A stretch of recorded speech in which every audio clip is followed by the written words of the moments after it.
আমি কক্সবাজারের সাংসদ, আমার সঙ্গে রয়েছেন শাইমুম সারওয়ার কামাল। কামাল সাহেব, আমি আপনার কাছ থেকে জিজ্ঞাসা করব, আপনি কক্সবাজারের সাংসদ, কি হলো এই যে চট্টগ্রামের কথা অশোকদা বলছেন, আর যে চট্টগ্রামের কথা বলে আজকে শুরু করলাম জয়দীপবাবুর যে লেখা, যে ভয়ঙ্কর আশঙ্কার জায়গা, শুধু আমাদের জন্য না, আপনাদের জন্য, তার কারণ আলাদা দেশ গঠনের যে হুমকি আছে, আলাদা দেশ গঠনের জন্য যে জেহাদি কার্যকলাপ আছে, সব রকমের সন্ত্রাসবাদী কার্যকলাপ, শুধু ইসলামিক সন্ত্রাসবাদ না, ক্রিশ্চিয়ান সন্ত্রাসবাদও রয়েছে ওখানে। চার্চ যার সঙ্গে যুক্ত, শেখ হাসিনা বলে গিয়েছেন, জয়দীপবাবুও লিখেছেন, সেগুলোকে মোকাবিলা করবার জন্য চট্টগ্রামকে এই রাস্তায় হাঁটতে পারে? আমি শেখ হাসিনার বক্তব্যটা আরেকবার শোনাই, ঠিক কী বলেছিলেন শেখ হাসিনা। শুধু নিজের দেশের কথা বলে থামেননি, অন্য দেশেও বিপদ আছে, কূটনৈতিক সৌজন্যে শুধু এইটুকু বলে থেমেছিলেন। শেখ হাসিনার বক্তব্য।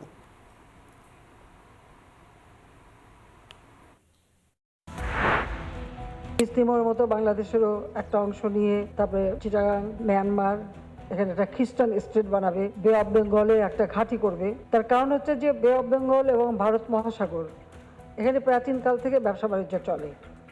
আর এই জায়গাটায় কোনো রকম কোনো কন্ট্রোভার্সি নাই, এখানে কিন্তু কোনো কারো মানে ওরকম দ্বন্দ্ব নাই, কারণ ভারত মহাসাগর এবং আমাদের বে অফ বেঙ্গল ভারত মহাসাগরের মধ্যেই একটা উপসাগর, এটা সারা প্রাচীন যুগ থেকে ব্যবহার করা হচ্ছে।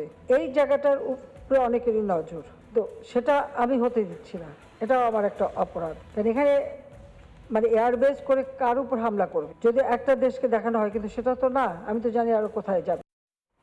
শুধু একটা দেশ নয়, আমি জানি আর কোথায় কোথায় আছে, আমি থাকতে এটা হতে দিচ্ছি না, শেখ হাসিনা বলেছিলেন, কিন্তু তারপরে তার বেশি দিন দেশে থাকা হয়নি। আমি এখান থেকে জিজ্ঞাসা করব কামাল সাহেব আপনাকে, এই চট্টগ্রামের মাটি, ভারত মহাসাগরে যাদের চোখ পড়েছে, তারা আনসারুল বাংলা টিমকে দিয়ে, রোহিঙ্গাদের দিয়ে, অথবা সরাসরি হিজবুত তাহারিরকে দিয়ে উত্তপ্ত করে যা হাসিল করতে চাইছে, বাংলাদেশ কি সেই রাস্তাতে চলে যাবে? কি মনে হয় আপনার?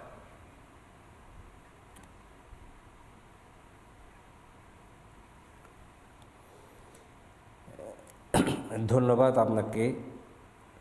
আমরা চট্টগ্রামের ভূ রাজনৈতিকভাবে প্রায় 20টি উপজাতির সংমিশ্রণে গঠিত। চট্টগ্রামের পাশে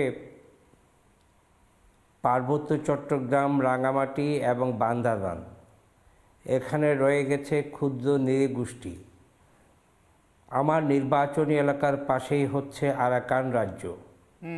আরাকান রাজ্যের মধ্যে সংখ্যাগরিষ্ঠ বলি অথবা কাছাকাছি সংখ্যালঘু বলি সেই মুসলিম সম্প্রদায় আজকে দীর্ঘ বছর ধরে তারা উপেক্ষিত।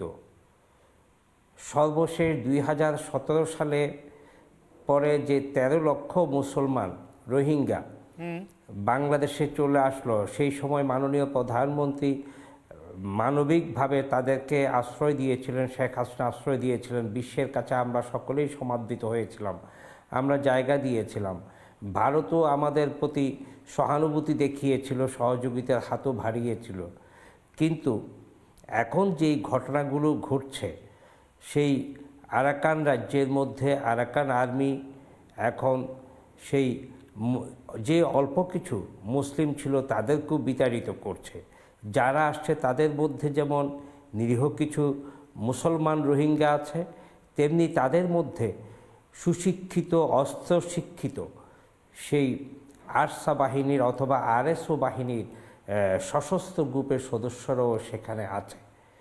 তো আমরা সব কিছু মিলিয়ে শঙ্কিত যে মানবিক দৃষ্টিকোণ থেকে নিরীহ রোহিঙ্গাদের আশ্রয় দিয়েছিল বাংলাদেশ, এবং তা বৃহত্তর চট্টগ্রাম অঞ্চলের কক্সবাজার জেলায়, এখন সেখানে ঢুকে গেছে সেই ইসলামিক জঙ্গি বলি অথবা আরসা অথবা সেই আরএসওর সুশিক্ষিত সশস্ত্র গ্রুপের সদস্যরা। আবার আমার বাড়ি থেকে মাত্র 15 কিলোমিটারেরও কাছাকাছিতে অবস্থান করছে এখন সেই আরাকান আর্মি। এই আরাকান আর্মিরা সেখানে যেভাবে আছে, তাদের সকলের বাড়ি কিন্তু এই জায়গায় নয়। কেউ চীন প্রদেশ থেকে এসছে, মিয়ানমারের কেউ আছে প্রদেশ থেকে এসছে, অনেক দূরের মানুষ সকলে মিলে এই জায়গায় যেভাবে আরাকান রাজ্যে যেভাবে দখলের পর দখল তারা করে নিচ্ছে, এখানে কিন্তু একটা যুদ্ধক্ষেত্র তৈরি হয়ে গেছে। বেশ। আজকে দেখলাম আমি আপনার কাছে আসবো, আপনাদের অশোক মুখোপাধ্যায়ের কাছে আসবো। অশোক মুখোপাধ্যায় এমন একজন মানুষ যিনি, যার সূর্য সেনকে নিয়ে গবেষণা শুধু আমাদের দেশে নয়, তার সূর্য সেনের লেখা জীবনীটি কবি শঙ্খ ঘোষের অত্যন্ত পছন্দের ছিল। একরকম তার অনুরোধেই তার লেখা, এবং সেটা বাংলাদেশে অনুদিত হয়েও, বাংলাদেশে একই রকমভাবে প্রকাশিত হয়ে, অনুদিত বলবো না, একই রকমভাবে প্রকাশিত হয়ে সম্যক সমাদৃত ছিল। সেই সূর্য সেনের মাটি অশোক, আমি যেটা বলছিলাম শুরু থেকেই, যে এটা বরাবরই স্বাধীনতা সংগ্রামের, মুক্তিযুদ্ধের শক্তিপীঠ। তো সেটা আজকে ব্যবহার হচ্ছে জেহাদি সন্ত্রাসী কার্যকলাপের জন্য। এইটা ভারত বাংলাদেশের সম্পর্ক বা চট্টগ্রামের যে পুরনো ঐতিহ্য, মুক্তিযুদ্ধের ঐতিহ্য, তার সঙ্গে তো একেবারে যায় না। আপনার কি মনে হয় কোন পথের সমাধান হতে পারে? আপনি তো বাংলাদেশকে খুব কাছ থেকে দেখেছেন। আমার যেটা মনে হয়, যে তার আগে আমি বলে দিই যে আপনারা সবাই ভুলে যান যে আমরা এখন 2024-এ দাঁড়িয়ে আছি। কল্পনা করুন, এই সালটা হচ্ছে 1930, আর আজকের তারিখটা হচ্ছে 18ই এপ্রিল। বেশ, করে নিচ্ছি কল্পনা। কি হয়েছিল যে সেখানে 52 জন 56 জন তারা ইংরেজদের বিরুদ্ধে লড়ে টেলিগ্রাফ ভবন ধ্বংস করে, তারপরে রেড লাইন বিভিন্ন জায়গায় উপড়ে ফেলে চট্টগ্রামকে বহির্জগৎ থেকে বিচ্ছিন্ন করে স্বাধীন সরকার ঘোষণা করেছিলেন। কে করেছিলেন? সূর্য সেন। তারা বলেছিলেন ভারত আজ থেকে স্বাধীন। ঠিক। সূর্য সেন এবং তথা ইন্ডিয়ান রিপাবলিকান আর্মি তারা 18 তারিখে করেছিলেন। 18-র পর 18, 19, 20, 21 গেল, 22 তারিখে তারা মুখোমুখি যুদ্ধ করেন মিলিটারিদের সঙ্গে জালালাবাদ পাহাড়ে দাঁড়িয়ে। ঠিক। 82 জন ব্রিটিশ পুলিশ বা মিলিটারি তারা নিহত হয়, এদের পক্ষে 12 জন নিহত হয়।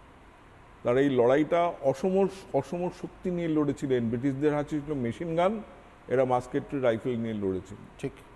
লড়ে যে এই যে একটা জিনিস করেছিলেন, সেটা তো বলতে পারা যায়, যদি আমরা 1930 সালের ওই 18ই এপ্রিলে দাঁড়াই, পুরো ভারতবর্ষের মধ্যে প্রথম স্বাধীনতার আস্বাদ পেয়েছিল চট্টগ্রাম। যার জন্যে সুকান্ত ভট্টাচার্যের সেই বিখ্যাত কবিতা, বন্ধু তোমার ছাড়ো উদ্বেগ, সুতীক্ষ্ণ করো চিত্ত, বাংলার মাটি দুর্জয় ঘাঁটি, বুঝে নিক দুর্বৃত্ত। ওই কবিতার মধ্যেই বলা আছে, ফেনী ও আসামে চট্টগ্রামে ক্ষিপ্ত জনতা গর্জায়।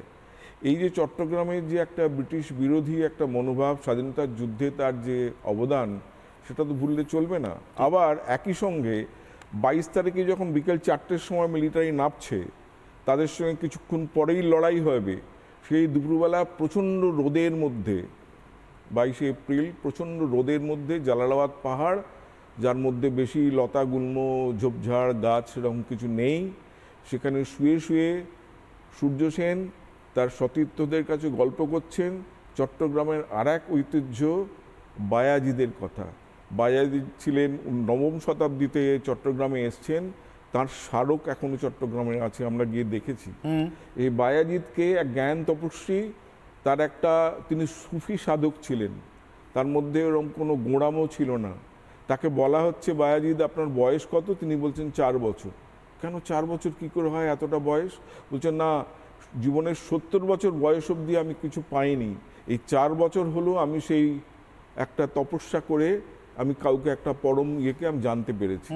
তো এই যে একটা মানুষের মধ্যে সুফি সাধকের যে সাধনা, তার একটা কেন্দ্রস্থল ছিল। প্রবাদন, কেউ কেউ বলে বায়াজি নিজে এসেছিলেন, কেউ বলে তার কোনো শিষ্য এসেছিলেন। চট্টগ্রামের এই যে সবাইকে নিয়ে চলবার যে একটা ঐতিহ্য, সেটা একটা অসামান্য জিনিস। মাস্টারদার দলে, সূর্য সেনের দলে যেমন বৌদ্ধরা ছিলেন, তেমনি মুসলমানরাও ছিলেন। মীর মোহাম্মদ আহমদ, তিনি ছিলেন ওনার সদস্য। প্রথম সারির যে দলের মধ্যে আশরাফুদ্দিন ছিলেন ওই দলের সদস্য। রোহিণী রঞ্জন বড়ুয়া, একজন বৌদ্ধ, তিনিও ছিলেন সদস্য।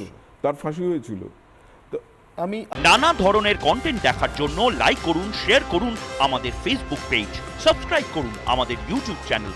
পাশাপাশি অন্যান্য ব্রেকিং নিউজের জন্য অবশ্যই চোখ রাখুন রিপাবলিক বাংলায়।